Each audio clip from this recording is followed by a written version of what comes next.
Hello बच्चों, let's see this question. Question says the equation argument of z minus one upon z plus one is equal to pi by four represent a circle with. और हमें बताना है कि हमारे पास कौन सा option right answer होगा.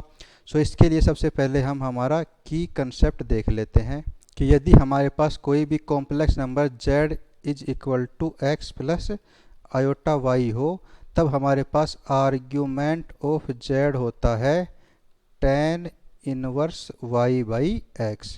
और साथ ही हम जानते हैं कि यदि अपने पास एक सर्कल जिसका सेंटर h कोमा के हो और जिसकी रेडियस r हो, तो उसकी इक्वेशन होती है x माइनस एच का square plus y minus k का square is equal to r square. So सबसे पहले हम क्या करते हैं, जो हमारे पास यहाँ पर z है उसको मैं मान लेते हैं कि z is equal to x plus iota y. और हम क्या करेंगे, पहले इसको सोल्व करके इस टर्म में लेकर आएंगे. तो इसके लिए हम पहले इसको सोल्व कर लेते हैं. तो यहाँ पर ये हो जाएगा z minus one upon z plus one, ये बराबर होगा x plus iota y minus one upon x plus iota y plus one, जो कि बराबर होगा x minus one plus iota y, और ये बराबर होगा x plus one plus iota y. अब इसको हम सॉल्व करने के लिए क्या करते हैं, इसके न्यूमरेटर एंड डिनोमिनेटर में x plus one minus iota y का मल्टीप्लाई कर देंगे. तो यहाँ पर ये आ जाएगा माइनस आयोटा वाई. अब यहाँ पर इन दोनों को मल्टीप्लाई करेंगे तो ये होगा एक्स स्क्वायर माइनस वन. ऐसे ही इसको और इसको करेंगे तो ये होगा minus iota x y and plus iota y. अब इन दोनों करेंगे तो ये होगा plus x y iota plus iota y and इससे होगा ये होगा plus y square, because iota square का मान होता है माइनस वन.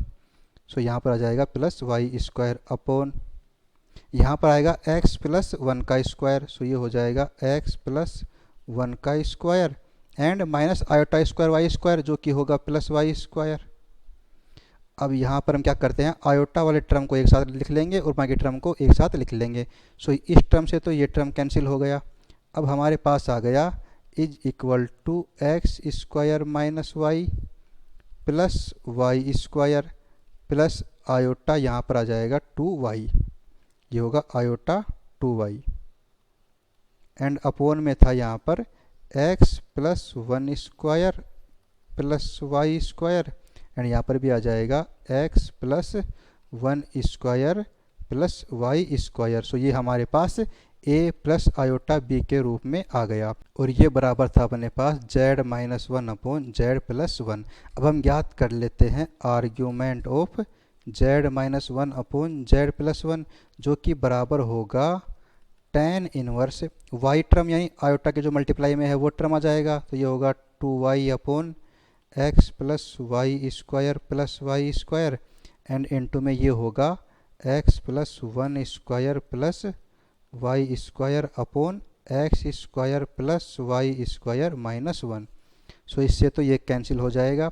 ये बराबर दे रखा था पाई बाई फोर के, जो कि बराबर होगा tan inverse two y upon x square plus y square minus one के. अब हम क्या करेंगे, इसको इधर ले आएंगे तो यहाँ पर ये आ जाएगा tan pi by four is equal to two y upon x square plus y square minus one and tan pi by four का मान होता है वन के बराबर. सो यहाँ से हम लिख सकते हैं कि x square plus y square minus is equal to two y. और हमारी इक्वेशन आ गई x square plus y square minus two y is equal to one. So इसको तो हम यहाँ पे लिख देंगे एक्स माइनस जीरो का स्क्वायर एंड प्लस में यहाँ पर हम इसका कंप्लीट वर्क बनाने के लिए क्या करेंगे, y square minus two y में प्लस वन ऐड कर देता हूँ और माइनस वन कर देता हूँ, तो ये हो गया वन. सो यहाँ पर आ जाएगा एक्स माइनस जीरो का स्क्वायर प्लस ये तो हो गया एक्स माइनस वन का स्क्वायर एंड यहाँ पर ये आ जाएगा वन प्लस वन टू, जिसको मैं लिख सकता हूँ स्क्वायर रूट ऑफ टू का स्क्वायर. यदि हम इसकी कंपैरिजन करें, हमारे पास equation x minus h square plus y minus k square is equal to r square से. सो यहाँ पर h की वैल्यू आ गई जीरो एंड के की वैल्यू आ गई 1 एंड आर की वैल्यू आ गई स्क्वायर रूट ऑफ 2। सो हमारे पास सर्कल का सेंटर तो आ गया 0,1 एंड उसकी रेडियस आ गई स्क्वायर रूट ऑफ 2। अब देखते हैं हमारे पास कौन सा ऑप्शन राइट आंसर है। सो हमारे पास जो सेंटर है वो तो है 0,1 और इस रेडियस है square root of 2। So option B is the final answer. I hope you understood. All the best.